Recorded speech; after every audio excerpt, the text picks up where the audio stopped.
जय श्री कृष्णा दोस्तों, राधे राधे। नवरात्रि 2025 डे 2 माँ ब्रह्मचारिणी की आराधना से मिलेगी अपार शक्ति। जाने पूजा विधि और खास मुहूर्त। नमस्कार दोस्तों, मैं हूँ तृप्ति गुप्ता। स्वागत है आपका आपके ही चैनल में। आज की हमारी यह जानकारी आपके लिए महत्वपूर्ण होने वाली है, इसलिए आप हमारे साथ वीडियो के अंत तक बने रहें। तो आइए लेते हैं इन सभी विषयों पर विस्तृत जानकारी। शारदीय नवरात्रि का हर दिन माँ दुर्गा के अलग अलग स्वरूप को समर्पित होता है।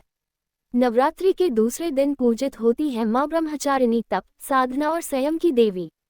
इनकी पूजा से जीवन में आत्मविश्वास, साहस और सौभाग्य की प्राप्ति होती है। आज के इस वीडियो में हम आपको बताएंगे माँ ब्रह्मचारिणी की पूजा विधि, उनका प्रिय भोग और शुभ मुहूर्त, ताकि माता रानी की कृपा आपके जीवन में सदैव बनी रहे। 23 सितंबर को नवरात्रि का दूसरा दिन है और इस दिन भक्त माँ ब्रह्मचारिणी की पूजा आराधना करेगी। आइए जाने विधि, माँ ब्रह्मचारिणी के मंत्र और माता के प्रिय भोग क्या है और उनका स्वरूप कैसा है। नवरात्रि का उत्सव घर में पवित्रता लाता है और घर को सकारात्मकता से भर देता है। शारदीय नवरात्रि 22 सितंबर से शुरू हो चुका है और माता शैलपुत्री की पूजा आराधना के बाद दूसरे दिन यानी 23 सितंबर को ब्रह्मचारिणी की आराधना का दिन है।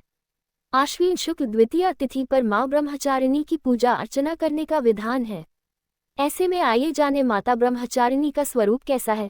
किसी मंत्रों की जा से माता को प्रसन्न किया जा सकता है। इस कड़ी में इन बातों के साथ ही ये भी जानेंगे कि माता को कौन से भोग अति प्रिय हैं और माता की पूजा की विधि क्या है। नवरात्रि का उत्सव घर में पवित्रता लाता है और घर को सकारात्मकता से भर देता है। शारदीय नवरात्रि 22 सितंबर से शुरू हो चुका है और माता शैलपुत्री की पूजा आराधना के बाद दूसरे दिन यानी 23 सितंबर को ब्रह्मचारिणी की आराधना का दिन है।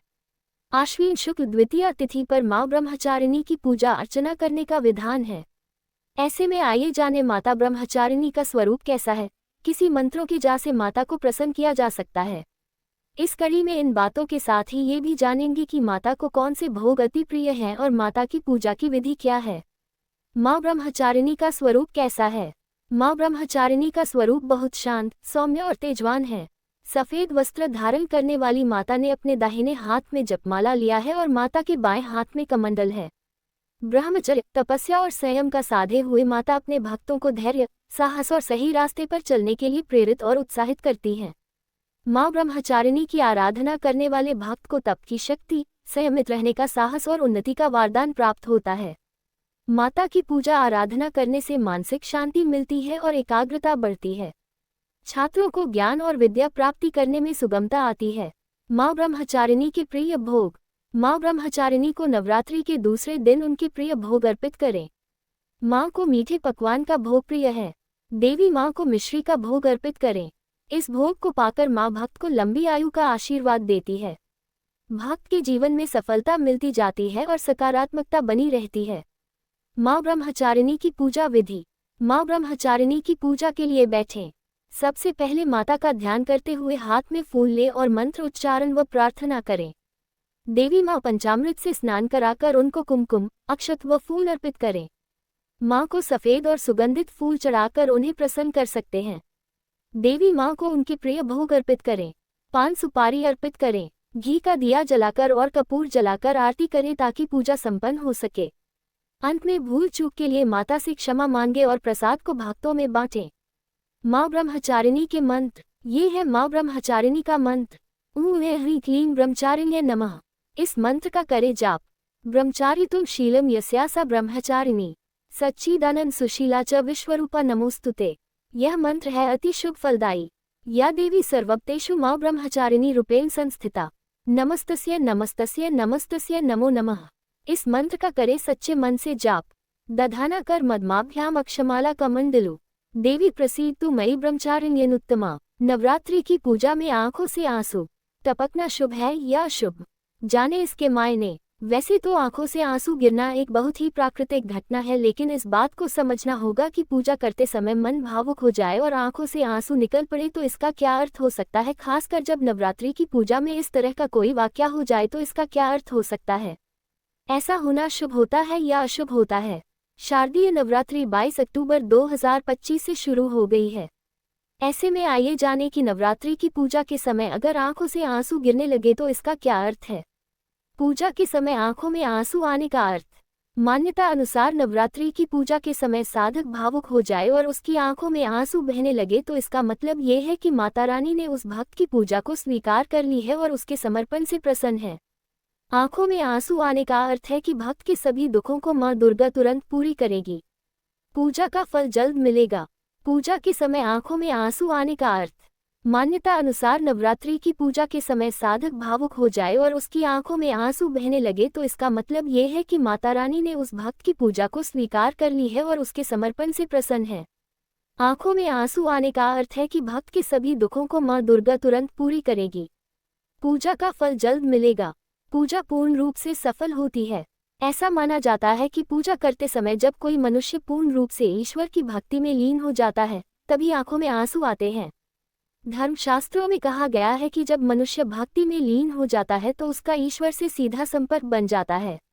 ईश्वर से संपर्क बनने के बाद हमेशा खुशी के आंसू ही आंखों से निकलते हैं। ऐसे में आपको मान लेना चाहिए कि आपका पूजा पूर्ण रूप से सफल हो गया है। मन श्रद्धा से भरकर रो पड़ना। मान्यता अनुसार नवरात्रि पूजा की पूजा करते समय अगर मन श्रद्धा से भर जाए और रो पड़े तो समझ लें कि माता की कृपा उसे जीवन भर प्राप्त होगी। परिवार में सुख समृद्धि बरसने वाली है। भक्त माता रानी का प्रिय हो चुका है। पूजा के समय रो पड़ना संकेत देता है कि भक्त का अंतर्मन शुद्ध हो चुका है। पूजा में रोना या आंसू गिराना कब अशुभ होता है? वैसे तो पूजा के समय मानसिक शुद्धता का बहुत महत्व है, लेकिन नवरात्रि या किसी और मांगलिक कार्य या भगवान की आराधना के समय कोई भक्त मन में क्लेश भरकर नकारात्मक सोच के साथ रोने लगता है, किसी के लिए अपशब्द बोलते हुए माता रानी के सामने रोने लगता है तो उसे पाप का भागी तो बनना ही पड़ता है। इसके साथ ही ऐसे साधक को उसकी पूजा का पुण्य प्राप्त नहीं होता और माता रानी की क्रोध का भागी बनना पड़ता है। ऐसे में पूजा के समय मन को भटकने नहीं देना चाहिए। महत्वपूर्ण अनुष्ठानों में से एक नवरात्रि की पूजा में अखंड ज्योति जलाई जाती है। इस दिए को 9 दिनों तक लगातार जलना चाहिए। आइए जाने कि अखंड ज्योति के बीच में ही बुझ जाने पर क्या करें। कैसे जलाएं अखंड ज्योति? पूजा वाली जगह पर दिया जलाएं, यही दिया ज्योति होगी। दिया या ज्योति को अखंड यानी लगातार जलाए रखना है तब तक जब तक नवरात्रि समाप्त न हो जाए। हर दिन दिया या ज्योति में घी डालते रहें और देवी दुर्गा की पूजा में इस दिए को रखें। अखंड दीपक जलाने के लिए शुद्ध घी या तिल के तेल को उपयोग में लाएं। नवरात्रि के पहले दिन से नवमी कर इस दिया को बिना बुझे जलाए रखें। अखंड ज्योति बुझ जाए तो क्या करें? अखंड ज्योति को 9 दिन तक जलाए रखना है, इसलिए इस लेकर सतर्क रहिए कि दीपक बुझने न पाए। समय समय पर दिया में घी या तेल डालना, हवा से बचाना जैसी बातों का ध्यान रखें। अखंड ज्योति 9 दिनों के बीच में कभी बुझ जाए तो मां दुर्गा से इसके लिए क्षमा मांगे और दीपक को फिर से जला लें। अखंड ज्योति जलाते समय किस मंत्र का जाप करें? मंत्र है ओम जयंती मंगला काली भद्रकाली कृपालिनी दुर्गा क्षमा शिवा धात्री स्वाहा स्वधा नमोस्तुते। दीपक ज्योति परब्रह्म, दीपक ज्योति जनार्दन, दीपोहरति में पापन संध्यादीप नमोस्तुते। तो दोस्तों, नवरात्रि का दूसरा दिन मां ब्रह्मचारिणी की आराधना का दिन है। विधिवत पूजा करने से जीवन में सुख समृद्धि आती है और हर कठिनाई दूर होती है।